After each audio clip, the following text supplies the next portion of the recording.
All right. Hello and welcome to this episode where we are going to talk about the idea of stopping trying to fix yourself, right? And before we dive into that, I just want to for those of you that don't know me, my name is Matt Cotty, and I am the founder of Restored Minds and the creator of the AAA Response. And if you're looking for help with OCD and anxiety, or you're looking for help with your own recovery, again, I have some links right down in the notes that you can access, whether it's the book or the workshop, or you can check out restoredminds.com as well, and then kind of see the various resources that we have for you. And then also, if you benefit from the show and you've enjoyed the content to this point, then we would really appreciate your support by liking and subscribing, as well as leaving a comment on YouTube or a review on iTunes or Spotify. So thank you so much for that. So let's dive into the show today. So when you first embark oftentimes on this struggle with mental health, or dealing with a lot of emotions and thoughts and all that stuff, one of the things that happens just very naturally, I think, is that you start to see that, hey, something's wrong and I need to fix it, right? So whether you're having these intrusive thoughts, erasing thoughts, very fast mind, a lot of anxiety in the body, a lot of emotion in the body, right? You're just feeling hot, you're not sleeping well, so you start to see all these symptomatic problems, so to speak, right? The surface stuff. And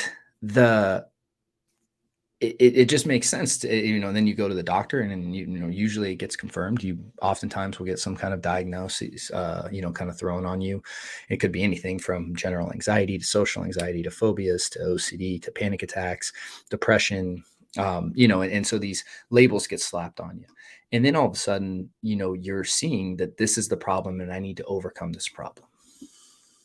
And that embarks most of us on this journey to saying, hey, I need to get better. I need to get over this diagnosis. I need to recover, and I need to do all these different things in order to recover. So, it might be, again, I need to read these books. I need to, I need to gather more information. I need to learn about ERP. I need to learn about acceptance commitment therapy. And again, all that stuff is good. And it's obviously, I have a book, right? And I believe the book is very valuable.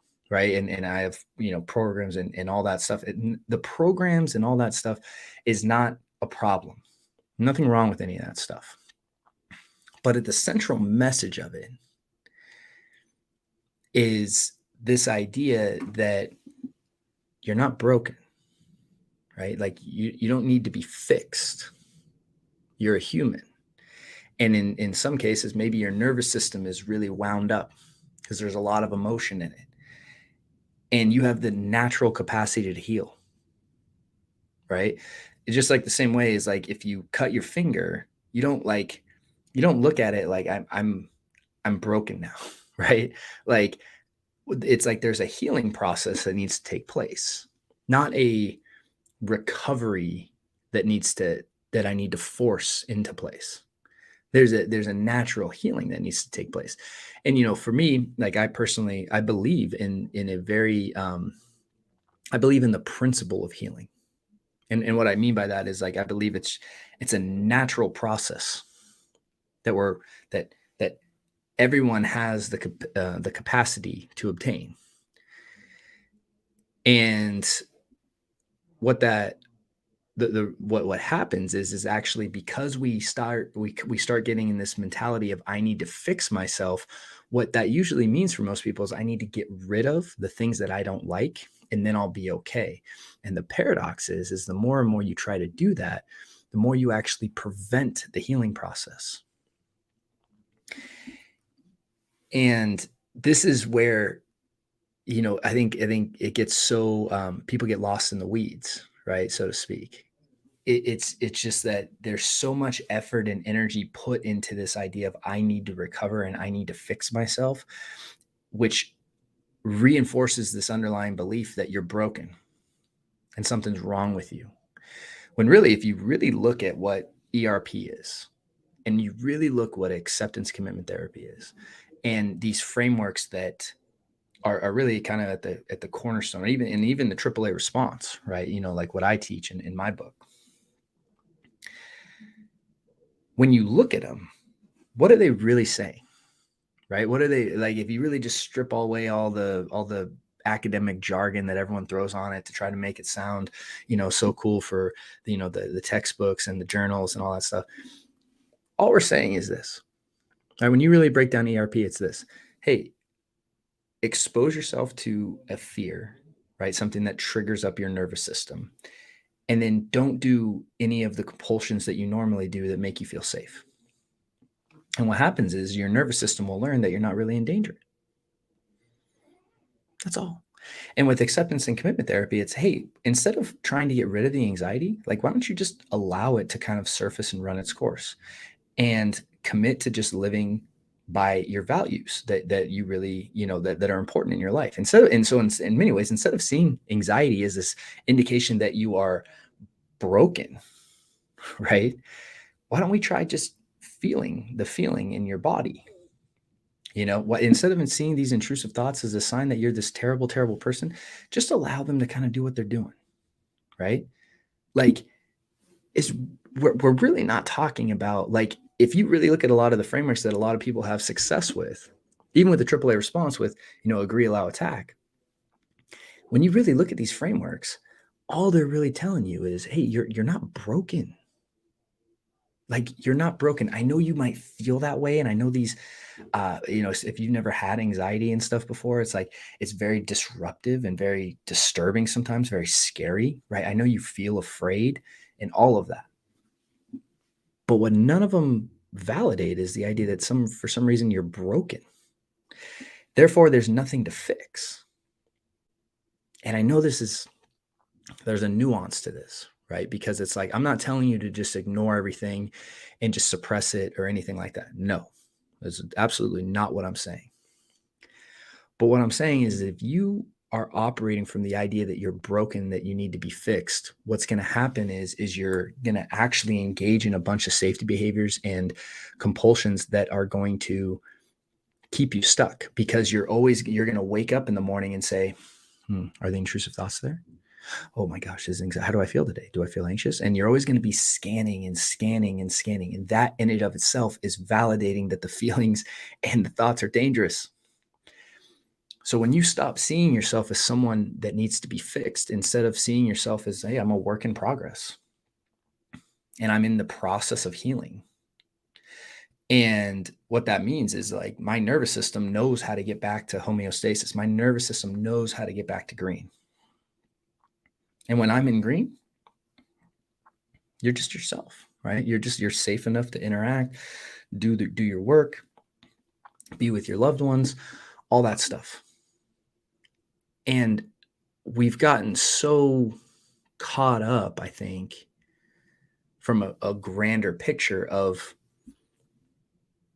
mental illness diagnosis. This is why, like, if you ask me, like, I don't label myself as any kind of diagnosis, like, just don't. And this is one of the big things I think is important to someone's recovery and healing, is eventually you have to drop the diagnoses. If you wear around the diagnoses and identify with it, then you're always going to see yourself as someone that needs to get fixed. And this doesn't mean that, like, once you just say, well, I don't have this anymore and I'm just going to deny that I'm experiencing. No, it's like, we need to do the right stuff. We need to do stuff that's going to promote healing, that's going to balance out our nervous system, that's going to, calm our system down. And a lot of that is very paradoxical. It's actually allowing the feelings that we don't want to be there and the thoughts that we don't want to be there. So there's a very big paradox with this healing process. But at a certain point, you have to, in my opinion, let go of this idea that you're broken and trust in this actual principle of healing. And when you do that, then your work is actually, what am I doing that's preventing the natural process of healing? And that's the paradox of compulsions and safety behaviors. Because I'm doing all this stuff that makes me feel safe, and that could be anything, because I'm drinking when I get in social situations and I feel better, I'm validating to my brain that, hey, these social situations are actually dangerous. So I need to keep drinking. I need to keep doing things to be safe. Because I keep washing when I touch doorknobs, I'm validating that doorknobs are dangerous. So my body and nervous system is just learning based on the information I'm giving it.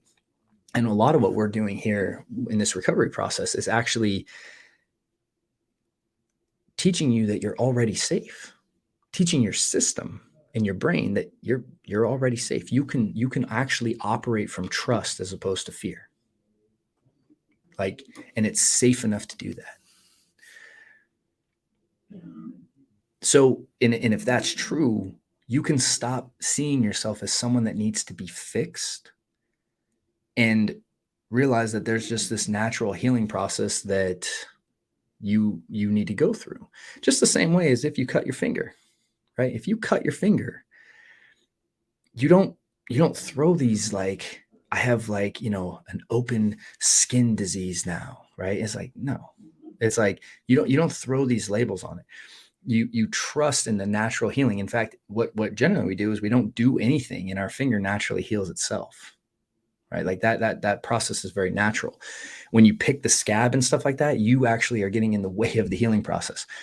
When it comes to a lot of the stuff we battle with mental health, a lot of it is realizing all the things we're doing that are actually preventing our natural healing process, our natural recovery, and removing those. So it's actually not like I need to do this stuff to recover. It's like I need to remove the stuff I'm doing that's actually preventing the natural process from happening. Very backwards way of looking at it. And don't get me wrong, like I understand when your nervous system is in fight or flight or it's in red and freeze and you feel like you're so depressed that you can't get out of bed. Like I've been there. Okay. Like I truly have. And when you're in fight or flight, like the world does look scary. You're in that lens and you're hyper aware and it's harder to sleep and all these things happen. But again, you have a nervous system. Nervous system's trying to keep you safe. What our job is to validate that we're already safe.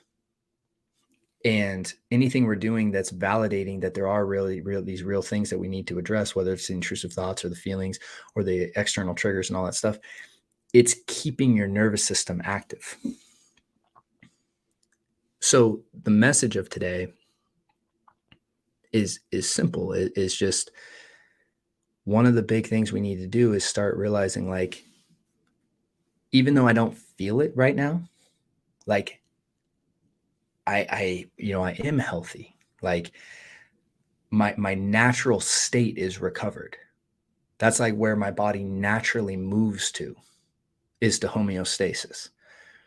And I don't have to do anything for that. The problem is that what most of us are doing is we're actually doing these behaviors that are paradoxically keeping us in fight or flight, even though they make us feel better temporarily. That's the whole, conundrum of this, right? Of this loop that we get caught in. And to really just, like anchor into this message is like one of the main things that we need to do is stop seeing ourselves as someone that needs to be fixed, someone who's broken, because it doesn't serve us. It really doesn't. And realize that like there's the natural, like anchor into the principle within you that there's this natural innate ability to heal. And what your job is not to facilitate the healing, because that's what naturally happens. Your job is to remove anything that's slowing that down or preventing it. Totally different way of seeing this. And again, this is, just the way I perceive it. And again, you may not jive with this, and that's okay. That's okay. I'm not telling you how to think. It's just I'm telling you what I aim to share on this is always things that actually help me get to where I really wanted to go. And a lot of it, what I learned over time, was very, very paradoxical. And so anyways, I hope that was helpful today. And I hope you received this message. With that said, again, head over to restoredminds.com. Again, we have our Taking Back Control program. We have our workshops, our books, things to support you with really implementing this and really helping you get to where you want to go on your journey. So also, if you would really help us out by supporting the show, by liking and subscribing and leaving a review, I would really appreciate it as well. So thank you. Wish you guys a great week, and I look forward to seeing you soon.